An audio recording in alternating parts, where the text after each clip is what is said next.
কলেজের গেটে ঢুকতেই পেছন থেকে কে যেন বলে উঠল, প্যান্টের চেন এভাবে খুলে রেখে কেউ কলেজে আসে নাকি? এমনটা আগে কখনো দেখি নাই। আমি পেছনে তাকিয়ে দেখি একদল মেয়ে হা হা করে হাসতে হাসতে কলেজের গেট দিয়ে বের হয়ে যাচ্ছে। আমি অবাক হয়ে মেয়েগুলোর হাসি দেখছি। এমন সময় মেয়েগুলো বলে উঠল, আমাদের দিকে না তাকিয়ে প্যান্টের চেইনের দিকে লক্ষ্য করো। আমি প্যান্টের চেনের দিকে তাকাতেই জিভে কামড় দিয়ে বসলাম। এতটা লজ্জা এর আগে আমি কখনোই পড়িনি। আর ওইদিকে বজ্জাত মেয়েগুলো হাসতে হাসতে চলে গেল। মেয়েগুলো একটু ভালোভাবে আমাকে বলতে পারতো। এতগুলো মেয়ে মিলে আমার প্রেস্টিজ পাঞ্চার করে দিল। আসলে আজকে কলেজে প্রথম দিন, ওদিকে আমার ঘুম থেকে উঠতে দেরি হয়ে গিয়েছিল, তাই তাড়াহুড়ো করে আসতে প্যান্টের চেনটাই লাগাতে ভুলে গিয়েছে। ভাগ্য ভালো ভিতরে আর একটা ছোট প্যান্ট ছিল। লজ্জা কি লজ্জা, তা না হলে প্রেস্টিজের একদম ফালতু হয়ে যেত। হোয়াটএভার, যেটা হবার হয়ে গেছে সেটা ভেবে তো আর লাভ নেই। এত কিছু না ভেবে চোখ বন্ধ করে প্যান্টের চেইনটা আটকে সামনের দিকে হাঁটা শুরু করলাম। কলেজে তেমন কোনো পরিচিত বন্ধু নেই, তাই রুমে ঢুকেই প্রথমে কয়েকজনের সাথে পরিচিত হয়ে বন্ধুত্ব করে নিলাম। এমন সময় সিজান বলে উঠল, দোস্ত, কলেজের গেটের সামনে তোকে দেখলাম একদল মেয়ের দিকে তুই তাকিয়েছিলি, আর মেয়েগুলো তোর দিকে তাকিয়ে হিহি করে হাসছিল। কাহিনী কি বলতো? প্রথম দিন কলেজে এসেই প্রেমে পড়ে গেছিস নাকি? আরে দোস্ত, সেই কথা আর বলিস না, সে এক অন্যরকম ঘটনা ঘটে গেছে। প্রথম দিনে আমার প্রেস্টিজে পুরো 12টা বেজে গেছে।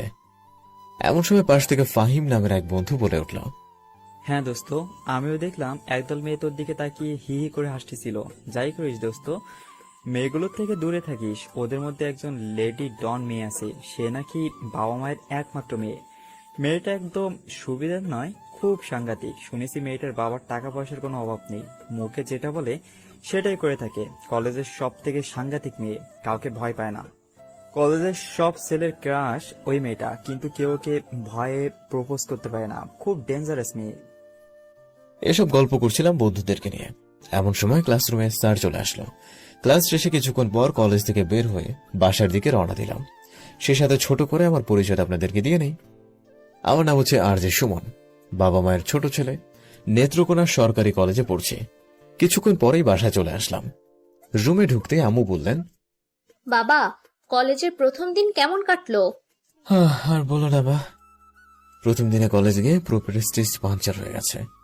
কেন, কি এমন হয়েছে? কারোর সাথে কোনো ঝামেলা করেছিস নাকি? উফ, বাদ দাও তোমা, তোমাকে এসব কথা বলা যাবে না। আমার খুব ক্ষুধা লাগছে, তাড়াতাড়ি কিছু খেতে দাও। আচ্ছা ঠিক আছে, তুই ফ্রেশ হয়ে আয়, আমি তোর খাবার রেডি করছি। খাবার শেষে বন্ধুদের সাথে আড্ডা দিতে বেরিয়ে পড়লাম।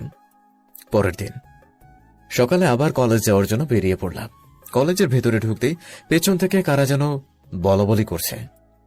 দোস্ত, কালকে সেই প্যান্টের চেন খোলা সেই ছেলেটা না? আমি পেছন ঘুরে তাকিয়ে দেখি সেই বজ্জাত মেয়েগুলো।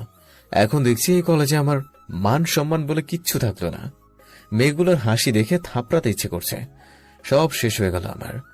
আমি নিজেকে বললাম, সুমন তুই নিজেকে কন্ট্রোল রাখ, নাহলে বিপদ ঘটে যেতে পারে। আমাকে নিয়ে হাসাহাসি করার প্রতিশোধ সময় হলে ঠিক নিয়ে নেব। এই বলে প্যান্টের চেইনটা ঠিক আছে কিনা সেটা দেখে নিলাম। যাই হোক, আজকে আর ভুলটা হয়নি। তারপরে সামনে হাঁটা শুরু করলাম। এমন সময় পেছন থেকে মেয়েগুলোর মধ্যে থেকে আমাকে একজন ডাক দিল। আমি শুনেও না শোনার বাহানা করে সামনের দিকে হাঁটতে লাগলাম। আবার আমাকে ডাক দিল, ওই চেন খোলা ছ্যামরা তোকে না ডাকতেছে, কথা না শুনে কই যাস? আমি তো বেশ লজ্জায় পড়ে গেলাম। এই মেয়েগুলো দেখছি আমার সম্মানের পুরো 13টা বাজিয়ে ছাড়ল। পেছন ঘুরে চারিদিকে তাকিয়ে বললাম, জি আমাকে ডাকছেন? তোর কি মনে হচ্ছে অন্য কাউকে ডাকতেছে? এদিকে আয়। আমি সামনে গিয়ে বললাম, কিছু বলবেন? এমন সময় শার্ট প্যান্ট পরে থাকা একটা মেয়ে বলল, নাম কি তোর? মেয়েটাকে দেখে যেন মনে হচ্ছে না সেভাবে শার্ট প্যান্ট, চোখে চশমা পরে আছে। দেখে মনে হচ্ছে একটা ছেলে সে, তবে দেখতে মাশাআল্লাহ অনেক সুন্দরী। আমি প্রশ্নের উত্তর না দিয়ে মেয়েটির দিকে হাঁ করে তাকিয়ে আছে। এমন সময় মেয়েটি বলল, এমন হা করে চেয়ে কি দেখছিস? মানে কিছু না, আমার নাম আরজে সুমন। বাহ, তোর নামটা বেশ সুন্দর তো। বাবা মায়ের পছন্দের নাম সুন্দর হওয়াটাই স্বাভাবিক। পাশ থেকে অন্য একটা মেয়ে বলল, তুই জুলিকে চিনিস? আমি একটু মজা করে বললাম, জুলি নামের মানুষটা ছেলে না মেয়ে নাকি কোনো এলিয়েন? তাকে চিনে আমার কি লাভ? জুলি নামে কাউকে চিনি না। এই কথা বলতেই মেয়েগুলোর মধ্যে শার্ট প্যান্ট পরে থাকে মেয়েটা আমাকে একটা কষিয়ে থাপ্পড় মেরে দিল। আমিও সাথে সাথে পাল্টা জবাব দিয়ে দিলাম। ঠাস করে আমিও একটা থাপ্পড় দিয়ে দিলাম। পাশ থেকে একটা মেয়ে বলে উঠল, তোর এত বড় সাহস, তুই জুলির গায়ে হাত তুলিস? তোর সাহস তো কম না। ও তাহলে এই মেয়ের নাম জুলি। একথা বলতে ওর বান্ধবীরা সবাই মিলে আমাকে ঘিরে ধরল, আর কলেজের সবাই আমার দিকে অবাক হয়ে তাকিয়ে আছে। এমন সময় জুলি ওর বান্ধবীদেরকে বলল, ছেড়ে দে ওকে, কেউ ওর পথ আটকে দাঁড়াস না, ওকে এখান থেকে যেতে দে। জুলির এই কথা শুনে তার এক বান্ধবী বলল, এটা তুই কি বলছিস জুলি? ছেড়ে দেব মানে? ওকে এমন মার মারবো সারা জীবন ওকে রাস্তায় ভিক্ষা করে খেতে হবে।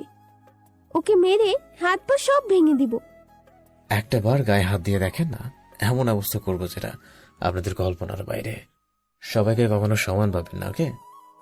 এই বলে আমি ওখান থেকে চলে আসলাম, আর ওরা সবাই নিশ্চুপ হয়ে ওখানে দাঁড়িয়ে রইল। পাশ থেকে সিজান আর ফাহিম দৌড়ে এসে আমাকে বলল, দোস্ত, তুই কিন্তু জুলিকে থাপ্পড় মেরে কাজটা একদম ঠিক করিসনি। ও কিন্তু এত সহজে তোকে ছেড়ে দিবে না। তোর মনে হয় জুলির সম্পর্কে কোনো ধারণা নেই, তাই তুই এমনটা করলি। তবে যাই হোক দোস্ত, তোর সাহস আছে বলতে হয়।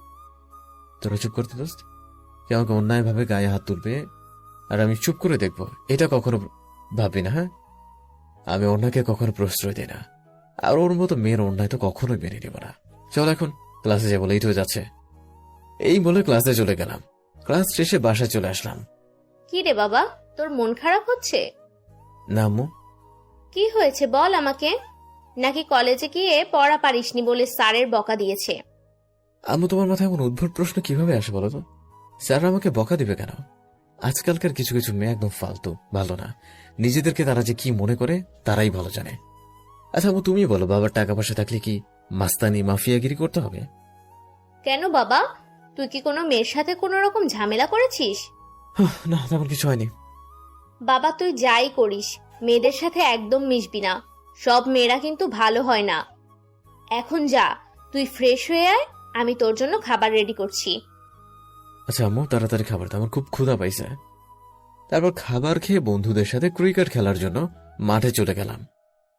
রাতে শুয়ে ভাবছি, মেয়েটাকে থাপ্পড় দেওয়াটা একটু বেশি জোরে মারা হয়ে গেছে। আসলে আমি এমনি কেউ অন্যায় করলে সেটা সহজে মেনে নিতে পারি না। এসব ভাবছি এমন সময় সিজন ফোন দিল। কিরে দোস্ত, কি অবস্থা? এত রাতে ফোন দিয়েছিস কেন? কালকে ফার্স্ট টাইম ক্লাস আছে, কিন্তু তাড়াতাড়ি চলে আসবি, দেরি করবি না যেন। আচ্ছা ঠিক আছে, সময় মতো চলে আসবো। ওকে, মনে থাকে যেন। ফোনটা কেটে দিয়ে কিছুক্ষণ পরেই ঘুমিয়ে পড়লাম। সকাল হয়েছে বাবা, তাড়াতাড়ি ওঠ, কলেজে যাবি না? একটু ঘুমাতে দাও না আম্মু। সকাল 9টা বেজে গেছে, আবার কিসের ঘুম? তাড়াতাড়ি ওঠ। 9টা বেজে গেছে, উফ শিট, আর একটু আগে তো রাখতে পারতে। এই বলে ঘুম থেকে উঠে পড়লাম। ফ্রেশ হয়ে কলেজ যাওয়ার জন্য রেডি হয়ে নাস্তা করে কলেজের উদ্দেশ্যে বেরিয়ে পড়লাম। কলেজের গেটে ঢুকে চারদিকে তাকিয়ে অবস্থাটা বুঝে নিলাম। আজকে আর কোথাও মেয়েগুলোকে দেখতে না পেয়ে সামনে হাঁটা শুরু করলাম। একেবারে সোজা ক্লাসরুমে ঢুকে পড়লাম। ক্লাস শেষ করে ক্যাম্পাসে বসে বন্ধুদের সাথে আড্ডা দিচ্ছি। এমন সময় মাফিয়া বাহিনী আমার সামনে উপস্থিত। আমি ওদের দেখে একটু চমকে উঠলাম। এমন সময় জুলি বলল, এই সুমন, তোকে আমার ভালো লেগে গেছে, আজ থেকে তুই আমার বয়ফ্রেন্ড। জুলির কথা শুনে আমি চমকে উঠলাম। কিছু না বলে আমি নিশ্চুপ হয়ে রইলাম। কিরে চুপ করে আছিস কেন? এত কি ভাবছিস? তোর কি কোনো গার্লফ্রেন্ড আছে? আর থাকলেও কোনো সমস্যা নেই, যদি গার্লফ্রেন্ড থাকে তাহলে তাকে মন থেকে ডিলিট করে দিয়ে আমাকে ভালোবাসবি। অসম্ভব, ভালোবাসি বললেই তোর প্রেম হয়ে যায় না। আপনাকে দেখেই তো মনে হয় আপনি হাফ লেডিস, মানে আপনার যে ড্রেস আপ সেটা দেখে মনে হয় না আপনি একটা মেয়ে। আমি মুখ দিয়ে যেটা বলি সেটাই করি। তুই শুধু আমার সাথে প্রেম নয়, বিয়ে করতে বাধ্য হবি। আপনার জন্য হাজারো ছেলে পাগল হয়ে যেতে পারে, মরে যেতে পারে, but I am not that type of boy. তোর সাহস দেখে আমি তোর প্রেমে পড়ে গেছি। তোর মতো সাহসী ছেলেকেই আমি চাই। আপনার মাথার মনে হয় তার ছিঁড়ে গেছে। হ্যাঁ, অযথা ভুলভাল বলতেছেন। আপনার মেন্টাল হসপিটালে গিয়ে আপনার মাথা চেক আপ করা লাগে। দেখ সুমন, তুই কিন্তু অনেক বাড়াবাড়ি করছিস। অন্য কেউ হলে এতক্ষণে মেরে হাত পা সব ভেঙে দিতাম। এসব মাইরের ভয় অন্য কাউকে গিয়ে দেখান না, আমাকে দেখাবেন না। পাশ থেকে জুলির বান্ধবী বলল, তুই একবার আমাদের পারমিশন দিয়ে দেখ না এর কি অবস্থা করি। এর মুখ দিয়ে বড় বড় কথা বলা বন্ধ হয়ে যাবে। না, তোরা ওকে কিছু বলবি না। দেখেন আপনাদের এসব ফালতু কথা শোনার টাইম আমার নাই। হ্যাঁ, সামনে থেকে সরে যান, ক্লাসে যাবো, আমার ক্লাস আছে। এই কথা বলতে জুলি আমার শার্টের কলার ধরে। তুই আমাকে ভালোবাসবি কিনা বল। দেখুন এবার কিন্তু বেশি হয়ে যাচ্ছে। আর আপনার মতো মেয়ের সাথে আমার মতো এত সহজ সরল ছেলে প্রেম করবে, এটা তো অসম্ভব। আমার শার্টের কলার ছাড়ুন, তা না হলে থানায় পুলিশের কাছে পুরুষ নির্যাতনের মামলা করব। তুই আমাকে হাসালি। তুই হয়তো জানিস না এখানকার পুলিশ আমার বাবার কথায় উঠে আর বসে। আর তুই করবি থানায় পুরুষ নির্যাতনের মামলা? এবার কিন্তু আপনি বেশি কিছু বলে ফেলছেন। হ্যাঁ, শার্টের কলার ছাড়ুন, ছাড়ুন বলছি। আজকের মতো তোকে ছেড়ে দিলাম। সময় হলে তুই ঠিকই আমাকে ভালোবাসবি। যত সব ফালতু মেয়ে। এই বলে এখান থেকে চলে আসলাম। পেছন থেকে ফাহিম, দোস্ত তুই কই যাস? ক্লাস করার মন মেজাজটাই খারাপ করে দিল। এখন বাসায় যাব। এমন সময় সিজান বলে উঠল, দোস্ত, নতুন প্রেম করছিস, আগে আমাদের বিরিয়ানি খাওয়া, তারপর বাড়ি যাস। তোরা আমার বন্ধু না শত্রু? আমি মরছি আমার সমস্যা নিয়ে, আর তোরা আসছিস বিরিয়ানি খেতে।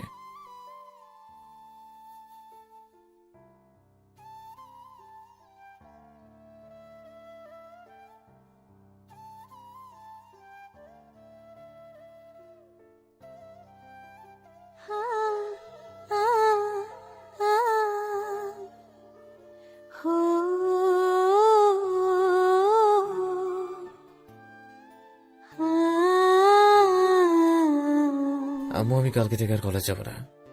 কেন বাবা, কি হয়েছে? কি আর হতে বাকি আছে বলো? কালকে থেকে আর কলেজ যাব না, দরকার হলে অন্য কলেজে ভর্তি হবো, এই কলেজে না। পাগলামি বাদ দে, কলেজে না গেলে হয় নাকি? দূর ভাল লাগে না কিছু। তারপর 2 দিন রাগ করে কলেজে যাইনি। 2 দিন পরে কলেজ গেলাম, বন্ধুদের সাথে আড্ডা দিচ্ছি, এমন সময় জুলি এসে, সুমন, তুই 2 দিন কলেজে আসিস নাই কেন? কলেজ আসেনি সেই প্রশ্নের উত্তর আপনাকে দিয়ে দেব। কেন দেব? দেখ সুমন, তোকে আমি সত্যি অনেক ভালোবেসে ফেলেছি। তুই 2 দিন কলেজে না আসার কারণে আমার খুব মন খারাপ হয়েছিল। তোকে না দেখলে আমার কিচ্ছু ভালো লাগে না। এসব আলগা পিরিত আমারে দেখাতে আসবেন না। আপনার এমন আলগা পিরিত দেখার সময় আমার নাই। তোর সাথে ভালোভাবে কথা বলছি বলে তোর ভাব বেড়ে যাচ্ছে, তাই না? তুই হয়তো জানিস না আমি কি করতে পারি আর না পারি। দয়া করে আপনি আমাকে আর বিরক্ত না করেন যদি, তাহলে অনেক খুশি হব। একথা বলতে জুলি আর কোনো কথা না বলে চলে গেল। দোস্ত, জুলি মনে হয় তোকে সত্যি অনেক ভালোবাসে। যাই করিস, ওকে এভাবে বারবার ফিরিয়ে দেওয়াটা তোর একদম ঠিক হচ্ছে না।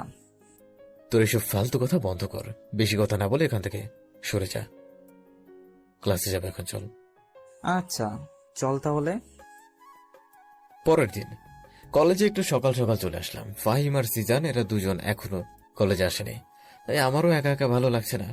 তাই কলেজে গাছের নিচে আনমনে বসে হেডফোনটা ব্যাগের ভেতর থেকে বের করে কানে লাগিয়ে ফুল ভলিউমে গান শুনতে লাগলাম। কিছুক্ষণ পরে কলেজের গেটের দিকে তাকিয়ে আমি অবাক হয়ে গেলাম। দেখে মনে হচ্ছে একটা পরী হেঁটে আমার দিকে আসছে। আমি অবাক হয়ে তাকিয়ে ভাবছি, পরীটা মনে হয় আজকে প্রথম কলেজে আসছে। এর আগে তো কখনো এমন সুন্দর মেয়ে এই কলেজে দেখিনি। আমি নিজের গায়ে চিমটি কেটে দেখলাম স্বপ্ন দেখছি নাকি বাস্তবে দেখছি।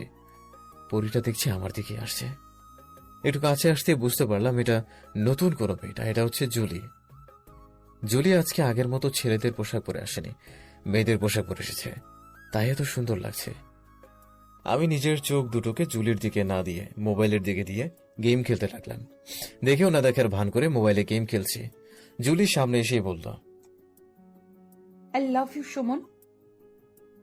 সামনে না তাকিয়ে মোবাইলের দিকে তাকিয়ে উত্তর দিলাম, আমি এখন লেবু খাবো না, আপনি আসতে পারেন। আসলে কানের মধ্যে হেডফোনে গান হচ্ছে, তাই জুলি আই লাভ ইউ বলেছে, আর আমি মনে করেছি কেউ আমাকে লেবু খেতে বলেছে। আর তোকে লেবু খেতে বলছি না, সামনের দিকে তাকিয়ে দেখ আর কান থেকে হেডফোনটা খোল। আমি সামনে তাকিয়ে দেখি জুলি একগুচ্ছ গোলাপ নিয়ে দাঁড়িয়ে আছে। আমি তোমাকে ভালোবাসি। সরি, আমার দ্বারা পসিবল না। এই, তোর সমস্যা কি? বারবার কেন আমাকে ফিরিয়ে দিচ্ছিস? নাকি ভাব বেড়ে যাচ্ছে তোর? ভাব দেখানোর কি আছে? আমি আপনাকে ভালোবাসি না। এবার জুলি আমার শার্টের কলার ধরে। আমার সাথে বেশি ভাব দেখাতে আসবি না। শুধু তোকে ভালোবাসি বলে তুই এখনো সোজা হয়ে হাঁটতে পারছিস, না হলে তোকে মেরে হাত পা সব ভেঙে দিতাম। পুরনো ডায়লগ বাদ দেন, একই কথা বারবার শুনতে আমার ভালো লাগে না। তোকে 2 দিন সময় দিলাম, আমার উত্তরটা যেন পেয়ে যায়। মনে থাকে যেন, মাত্র 2 দিন। 2 দিন তো দূরের কথা, 2 বছর পরে আমার কাছ থেকে আপনার উত্তর পাবেন না। যত সব ফালতু মেয়ে। জুলি মন ভার করেই চলে গেল। আমি আবার কানের ভেতরে হেডফোন লাগিয়ে গান শুনতে লাগলাম। এমন সময় সিজান আর ফাহিম আমার সামনে উপস্থিত। কি রে দোস্ত, আজ মনে হচ্ছে সকাল সকাল কলেজে চলে আসছিস। নিশ্চয় জুলিকে দেখার জন্য তাড়াতাড়ি কলেজে আসছিস, তাই না? পাশ থেকে সিজান বলল, দোস্ত আমরাও বুঝি জুলিকে নিশ্চয়ই তোর ভালো লাগে, আর দেখার জন্য এত আগে কলেজে চলে আসছিস। তোদের জন্য কি আমি সকাল সকাল কলেজে আসতে পারবো না? আজ একটু তাড়াতাড়ি ঘুম ভেঙেছে, তাই চলে আসছি আর কি। বুঝি বুঝি, সব বুঝি। আমাদেরকে ভুল বুঝাস না। আমাকে নিয়ে মজা না করে চল এখন ক্লাসে যাব। আচ্ছা চল। তারপর ক্লাস শেষ করে বাসায় এসে আম্মুকে বললাম, আম্মু তুমি আব্বুকে বলো যে আমি আর এই কলেজে পড়বো না, এখানকার মেয়েরা একদম ভালো না। তোর আব্বু পাশের রুমে টিভি দেখছে, যা তুই গিয়ে বল। আর কলেজের মেয়েরা কি শুধু তোর পিছনে লাগে? আম্মু তুমি খুব ভালো করে জানো আমার আব্বুকে খুব ভয় পাই, এসব কথা আমি আব্বুকে বলতে পারবো না। তুমি একটু বলো না প্লিজ। তুই যদি বলতে না পারিস তাহলে আমিও বলতে পারবো না। ঠিক আছে, তোমাকে বলতে হবে না। আজ থেকে লেখাপড়া, কলেজ যাওয়ার সবকিছু বাদ। পাগলামি বাদ দিয়ে এখন খেয়ে নে। তোমাকে দিয়ে কিচ্ছু হবে না। পরের দিন মনটা খারাপ ছিল, তাই কলেজে যায়নি। আর কলেজ গিয়ে বা কি করবো? ওই মেন্টাল মেয়ের জন্য কলেজে গিয়ে কোনো শান্তিই নেই। প্রতিদিন একটা না একটা সমস্যা তৈরি করবেই সে। বিকেলবেলা রুমে বসে মোবাইলে গেম খেলছি, এমন সময় রুমে কলিং বেল বেজে উঠল। সুমন, দেখ তো বাবা কে এসেছে, দরজাটা খুলে দে। আমি রুমের দরজা খুলতেই দেখলাম রুমের সামনে এক ভদ্রলোক দাঁড়িয়ে আছেন। কে আপনি? কি চাই? আমি যে হই না কেন, তোমার নাম কি? আর যে সুমন? জি, আমার নাম আরজে সুমন। বাহ, জামাই তো দেখতে অনেক সুন্দর। আমার মেয়ে পছন্দ আছে বলতে হবে। জামাই মানে? আপনার মাথা ঠিক আছে তো? আমি তো কোনো বিয়েই করলাম না, আর তাহলে আপনারা জামাই হলাম কি করে? আপনার নিশ্চয়ই কথা ভুল হচ্ছে। বিয়ে করনি তো কি হয়েছে বাবা, সময় হলে বিয়েও হবে। আপনি কি বলুন তো? আমি জুলির আব্বু। ভদ্রলোকের কথা শুনে আমি একদম থ হয়ে গেলাম। আরে বাবা চুপ করে আছো কেন? তোমার আব্বু আম্মু কোথায়? আমি কোনো কথা না বলে হাতের ইশারায় দেখিয়ে দিলাম। এই মেয়ে দেখছি এবার আমার মান সম্মানের পুরো 13টা বাজিয়ে দিবে। এখন কি করবো আমি ভেবেই পাচ্ছি না। রুমের ভেতরে আব্বু আম্মু আর জুলির আব্বু কি যেন সব বলাবলি করছে। আমি বাইরে দাঁড়িয়ে আছি, এমন সময় আব্বু আমাকে ডেকে বলল, সুমন, আমি সব কি শুনছি? কলেজে গিয়ে লেখাপড়া না করে মেয়েদের সাথে, ছি ছি ছি, আমার মান সম্মানের কিছুই রাখলি না তুই। না মানে আব্বু। একদম কথা বলবি না, বেয়াদব হয়ে যাচ্ছিস দিন দিন। আব্বু আমার কথাটা তো শোনো। তোর কোনো কথাই শুনতে চাই না আমি। এমন সময় জুলির আব্বু বলে ওঠে, আপনি অযথাই আপনার ছেলেকে বকাবকি করছেন। আমার একমাত্র মা মরা মেয়ে, অনেক আদর যত্ন করে বড় করেছি। আসলে আমার মেয়ে আপনার ছেলেকে পছন্দ করে, ওরা একই কলেজে পড়ে। আমার একমাত্র মেয়ে, ওর ছোট থেকে সমস্ত চাওয়া পূরণ করেছি। আর ওর এখন একটাই চাওয়া, সেটা হলো আপনার ছেলে। আপনি যদি আপনার ছেলের সাথে আমার মেয়েকে বিয়ে দেন তাহলে অনেক সুখে থাকবে ওরা। আমাকে টাকা পয়সার লোভ দেখাচ্ছেন তাই না? বেরিয়ে যান আমার বাসা থেকে। আপনি কিন্তু কাজটা একদমই ঠিক করলেন না। আপনার হয়তো আমার সম্পর্কে কোনো ধারণা নেই, তাই এমন ব্যবহার করলেন। এই বলে জুলির আব্বু বলে চলে গেলেন। আম্মু পাশে কোনো কথা না বলে চুপচাপ দাঁড়িয়ে আছে। আব্বু এমনিতেই অনেক রাগী মানুষ। আব্বুর সামনে আমি কখনো মাথা উঁচু করে কথা বলিনি। টাকার কথা বলাতে আব্বু আরো বেশি রেগে গেছেন। পরের দিন কলেজে গিয়ে জুলিকে ঠাস করে একটা থাপ্পড় দিয়ে, কি নিজেকে কি ভাবেন? আমার মান সম্মান তো একদম 13টা বাজিয়ে দিয়েছেন, এবার কি আমার পরিবারের সবার সম্মানের 13টা বাজাতে চান আপনি? জুলি কোনো কথা না বলে কান্না করতে লাগলো। তুই আমাকে থাপ্পড় মারলি তাই না? আমার আব্বু আজ পর্যন্ত আমাকে থাপ্পড় মারার সাহস পায়নি, আর তুই? এর উচিত জবাব তোকে দেব। আগে ভাবতাম শুধু আপনার মাথার তার ছিঁড়া, এখন দেখছি বাবা মেয়ে দুজনের মাথারই তার ছিঁড়ে গেছে। সময় থাকতে ভালো ডাক্তার দেখান, না হলে পুরোটাই মেন্টাল হয়ে যাবেন। জুলি কান্না কণ্ঠে রাগী লোক নিয়ে আমার সামনে থেকে চলে গেল। তোকে নিয়ে আর পারে না। কেন মেয়েটার সাথে বারবার এমন করছিস? তুই জুলিকে দেখে কি একটুও বুঝতেছিস না ও তোকে অনেক ভালোবাসে? বেশি কথা বলবি না, আর আমাকে দিয়ে সব ভালোবাসা বিষয় হবে না। আমি কি করব কিচ্ছু ভেবে পাচ্ছি না। ক্লাস শেষ করে বাসায় এসে রুমের ভেতরে ঢুকে আমি অবাক হয়ে গেলাম। এসব কি অবস্থা রুমের? ঘরের জিনিসপত্র সব ভাঙচুর এলোমেলো। আব্বু আম্মুকে ডেকেও কোথাও পেলাম না। সমস্ত রুম তন্ন তন্ন করে খুঁজে কোথাও কাউকে পেলাম না। টেনশনে আমার মাথা পুরো কাজ করছে না। নিশ্চয়ই কিছু একটা হয়েছে। টেবিলের উপর একটা কাগজ দেখতে পেলাম। কাগজে লেখা আছে, তোর আব্বু আম্মুকে কিডন্যাপ করে নিয়ে এসেছি। তোর আব্বু আম্মুকে যদি তোর কাছে ফিরে পেতে চাস তাহলে নিচের ঠিকানায় 2 ঘন্টার মধ্যে চলে আয়। আমি লেখাটা পড়ে দেরি না করে কাগজে লেখা ঠিকানায় চলে গেলাম। সেখানে গিয়ে যা দেখলাম সেটা দেখার জন্য একদমই প্রস্তুত ছিলাম না। আমার আব্বু আম্মু, জুলির বন্ধুরা এবং জুলির আব্বু সেখানে উপস্থিত এবং সবাই মিষ্টি মুখ করছে। আব্বু আম্মু, তোমরা ঠিক আছো তো? ঠিক থাকবো না কেন? মেয়েটা এত সুন্দর, নম্র, ভদ্র, তুই আগে কেন আমাকে বলিসনি? আব্বু, তোমার মাথা ঠিক আছে তো? কি বলছো এসব? এই মেয়ের মাঝে তুমি ভদ্রতা কোথায় পেলে আমি সেটাই তো বুঝতে পারছি না। কে ভদ্র আর কে অভদ্র সেটা তুই আমাকে বোঝাতে আসিস না।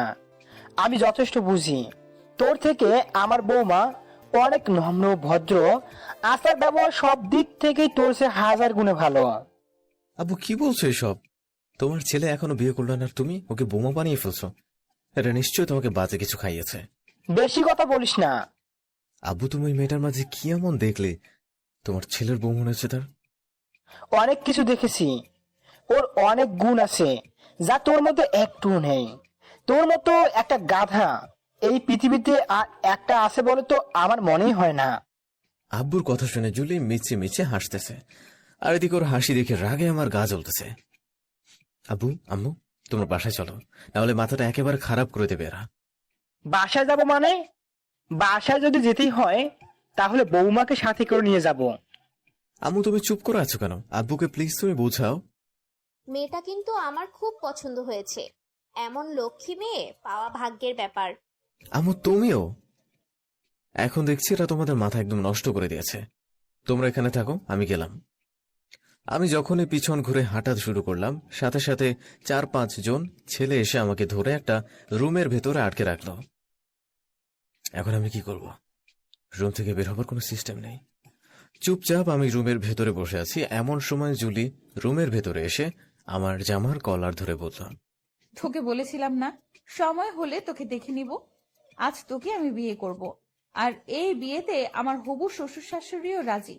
তাই বেশি কথা না বলে তুইও রাজি হয়ে যা। এই বিয়ে আমি কখনো করবো না, আর মরে খেলেও না। আপনার মতো ফালতু মেয়ে এই সুমন কখনো বিয়ে করবে না। আর কিছুক্ষণ অপেক্ষা কর, শুধু কাজী সাহেবের আসার অপেক্ষা মাত্র। অসম্ভব। কিছুক্ষণ পর একটা ছেলে এসে আমাকে পাঞ্জাবি পাজামা দিয়ে বলল, জামাইবাবু, এগুলো আপনার বিয়ের পোশাক। তাড়াতাড়ি এগুলো পরে রেডি হয়ে যান, কিছুক্ষণের মধ্যে কাজী সাহেব চলে আসবে।